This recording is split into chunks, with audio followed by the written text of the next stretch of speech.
Hi guys, welcome back to anyanikasri channel. இன்னைக்கு நம்ம இந்த வீடியோல டபுள் பட்டன் ஹோல் ஸ்டிட்ச் எப்படி போடலாம் அப்படிங்கறது பார்க்கலாம்.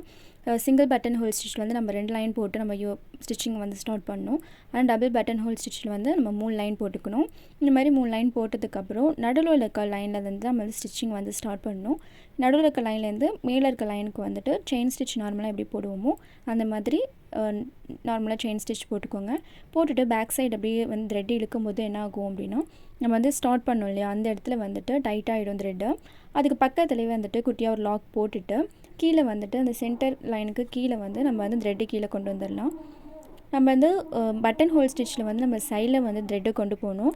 ஆனா வந்து டபுள் பட்டன் ஹோல் ஸ்டிட்ச்ல வந்து நம்ம சைடுல வந்து கொண்டு போக கூடாது. மூணு லைன் இருக்கிறதுனால நம்ம வந்து ரெண்டு ஸ்டிட்ச் போட்டதுக்கு அப்புறம் தான் வந்து நம்ம சைடுல கொண்டு போற மாதிரி இருக்கும். சோ இப்போ வந்து நான் கீழ கொண்டு வந்தறேன் நூல்ல. கீழ கொண்டு வந்துட்டு ரிவர்ஸ் அப்படியே வந்து த்ரெட் இழுக்கும்போது சென்டர்ல வந்துட்டு கொஞ்சம் டைட்டான மாதிரி ஆயிடும் த்ரெட். அதுக்கு பக்கத்துலயே ஒரு லாக் போட்டுட்டு அதுக்கு அப்புறம் தான் வந்து நம்ம சைடுல வந்துட்டு த்ரெட் எடுத்துட்டு போகணும். இந்த மாதிரி த்ரெட் எடுத்துட்டு போய்ட்டு அந்த இடத்துல வந்து செயின் ஸ்டிட்ச் போட்டுட்டு மேலே வந்து ஒரு செயின் ஸ்டிட்ச் போட்டு அப்படியே ரிவர்ஸ் எடுக்கணும் த்ரெட். எடுக்கும்போது அந்த இடத்துல வந்துட்டு த்ரெட் வந்துட்டு டைட் ஆயிடும். அதுக்கு பக்கத்துலயே வந்துட்டு லாக் போட்டுட்டு அதுக்கு அப்புறம் தான் வந்து கீழ வந்து த்ரெட் எடுத்துட்டு வரணும்.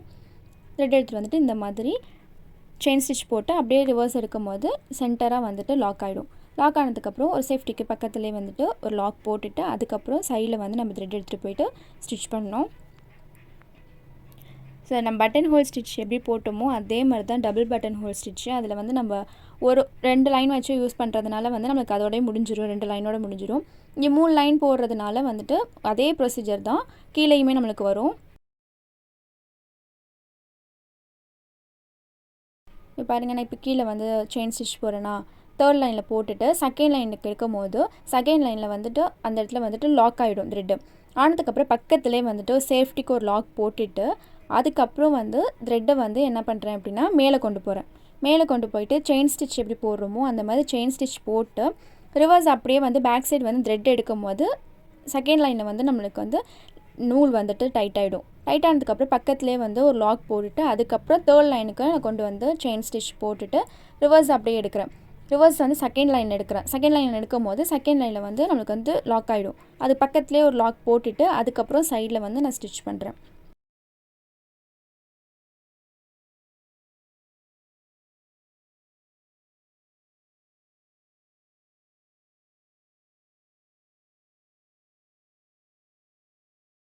நல்லா பாருங்க நான் மாதிரி திரும்பவும் சொல்றேன். இப்போ வந்து சென்டரா ஒரு லாக் போட்டாச்சு. இப்போ என்ன பண்றோம் அப்படினா சைடுல வந்து செயின் ஸ்டிட்ச் கொண்டு போறோம். நார்மலா செயின் ஸ்டிட்ச் எப்படி போறோமோ அந்த மாதிரி ஒரு செயின் ஸ்டிட்ச் போட்டுக்கலாம்.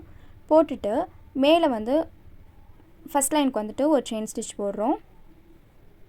இந்த மாதிரி ஒரு செயின் ஸ்டிட்ச் போட்டுட்டு அது அப்படியே வந்துட்டு ரிவர்ஸ் கொண்டு வரோம். ரிவர்ஸ் கொண்டு வரும்போது அந்த ரெண்டாவது லைனை வந்துட்டு த்ரெட் வந்து லாக் ஆகுது பாத்தீங்களா? டைட் ஆயிடுது த்ரெட் வந்து. அந்த டைட் ஆனதுக்கு பக்கத்துலயே வந்துட்டு ஒரு லாக் போட்டுக்கணும் இந்த மாதிரி. லாக் போட்டுட்டு தேர்ட் லைனுக்கு கொண்டு வந்துடணும். தேர்ட் லைனுக்கு வந்துட்டு ஒரு செயின் ஸ்டிட்ச் போடுறோம்.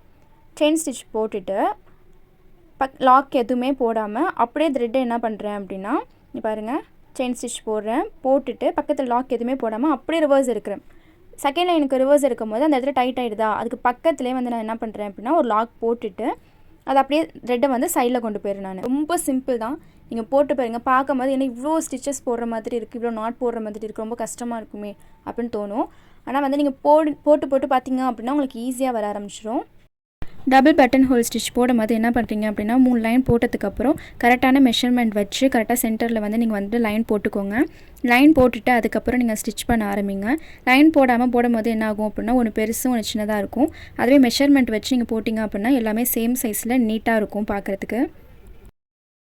ஆனால் சில்க் த்ரெட் வச்சு நம்ம யூஸ் பண்ணி போடும்போது த்ரெட் வந்துட்டு ஒரு மாதிரி எடுத்துட்டு வர ஆரம்பிக்கும். த்ரெட் வந்து அந்த மாதிரி எடுத்துட்டு இந்த பிசுறு வரும் இல்லையா அந்த மாதிரி வராமல் போட பாருங்க. ஏன்னா அந்த பிசுறுலாம் வர ஆரம்பிச்சிச்சு அப்படின்னா அந்த டிசைனே வந்துட்டு நல்லா இருக்காது. ஏதோ நூல் எல்லாம் அங்கங்கே எடுத்துகிட்டு இருக்க மாதிரி இருக்கும். நம்ம போடுற டிசைன் வந்து இந்த மாதிரி த்ரெட்டை பார்த்தாலே தெரியுது எவ்வளோ ஷைனிங்காக இருக்குதுன்னு. அதுவே நூல் எடுத்துகிட்டு வர ஆரம்பிச்சிச்சு அப்படின்னா அந்த டிசைன் நல்லா இருக்காது. அதனால் முடிஞ்ச அளவுக்கு நீங்கள் வந்து நூல் எடுத்துகிட்டு வராமல் போடுற மாதிரி பாருங்கள். ஸோ த்ரெட்டை எடுக்கும் போதே வந்து நீங்கள் ரெண்டு த்ரெட்டையுமே வந்துட்டு சேம் டைம்லேயே நீங்கள் எடுத்தீங்க அப்படின்னா உங்களுக்கு அந்த மாதிரி ப்ராப்ளம்ஸ் எதுவும் வராது. ஒரு நூல் விட்டுட்டு ஒரு நூல் எடுக்கும் போது தான் அது நூல் வந்து மாட்டி உங்களுக்கு வந்து த்ரெட்டு வந்துட்டு பிரிஞ்சு வர ஆரம்பிக்கும். அதனால் எடுக்கும் போதே வந்துட்டு 2 த்ரெட்டையும் பார்த்து எடுங்க. அவ்வளோதான், போட்டு முடிச்சாச்சு. லாஸ்ட்டாக வந்து நம்ம வந்து நாட் போட்டு முடிச்சுக்கலாம். பார்க்கும்போது தான் கஷ்டமாக இருக்க மாதிரி இருக்கும். ஆனால் நீங்கள் இதை போட்டிங்க அப்படின்னா ஒன் டைம் போட்டாலே வந்துட்டு அவ்வளோ ஈஸியாக இருக்கும். நீங்களுமே வந்துட்டு இதை ட்ரை பண்ணி பாருங்கள். உங்களுக்கு மெட்டீரியல்ஸ் வேணாலுமே கீழே டிஸ்கிரிப்ஷனில் வந்து டீட்டெயில்ஸ் கொடுத்துருக்கேன். நீங்கள் வந்து எங்கள் காண்டாக்ட் பண்ணலாம். எங்கள் சேனலை வந்து சப்ஸ்கிரைப் பண்ணுங்கள், ஷேர் பண்ணுங்கள், சப்போர்ட் பண்ணுங்கள். உங்கள் ஃப்ரெண்ட் அண்ட் ஃபேமிலி எல்லாருக்குமே வந்து ஷேர் பண்ணி சப்போர்ட் பண்ண சொல்லுங்கள். நெக்ஸ்ட் வீடியோவில் பார்க்கலாம். தேங்க்யூ ஃபார் வாட்சிங்.